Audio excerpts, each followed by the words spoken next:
Hey guys, what's up? Welcome back here to today's edition of The Fishing Teacher, and really appreciate you guys coming by the channel to hang out with me a little bit to watch the video. Always appreciate that.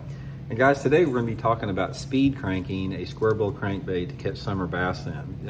If you guys have followed the channel much, we've alluded to this a little bit, but speed cranking is one of the best techniques for catching bass in the month of July and August. So we're going to go over to that and sort of explain exactly how to do it and when you want to do it and under what situations.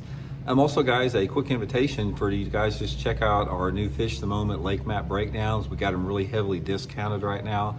These are breakdowns I've built for fishthemoment.com that give you 40 GPS waypoints on all your favorite lakes across the country. You can order specific lakes, different times of the year, and it gives you some really good tips and advice on how to approach and fish those areas, and then you can duplicate them in other areas.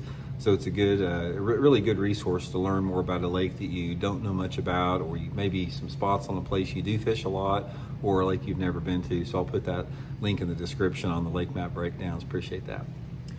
Okay guys, if you're new to bass fishing, that's sort of what the Fishing Teacher is. It's sort of for guys starting out at a little bit.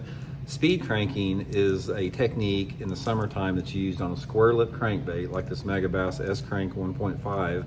And also guys, I'll link this in my Tackle Warehouse link in the description if you guys want to pick up a couple of the S-Cranks, my favorite summertime square bill. But it's a technique that involves fishing the crankbait extremely fast to trigger a reaction strike from the bass. Now, in order for speed cranking to work, you got to have a couple of the right variables in place to do it. First of all, you have to have the right water clarity conditions for speed cranking to be effective. Speed cranking is not a technique for clean water or for clear water. It's a technique that you use in off-colored water when the water temperatures are over 75 or 80 degrees.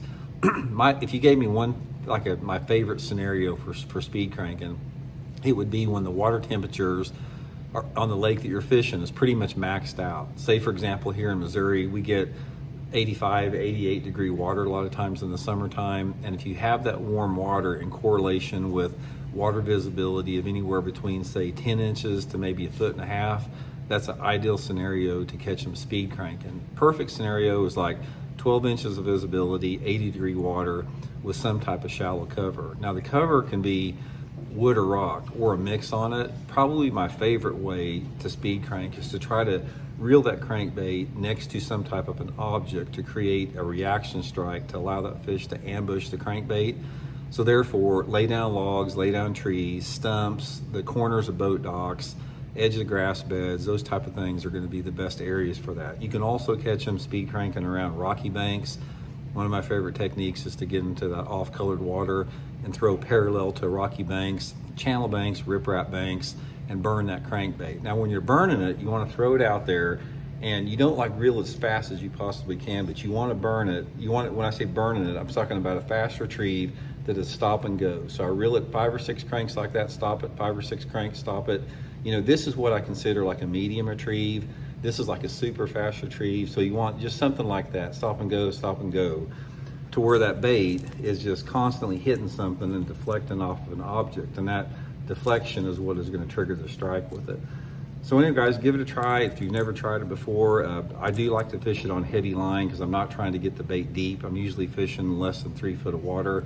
So I'm usually using it on 17 to 20 pound test, Seaguar and VizX line, and just fishing it around whatever shallow targets you have in the lake. So anyway, hope it helps you guys catch you. We'll talk later.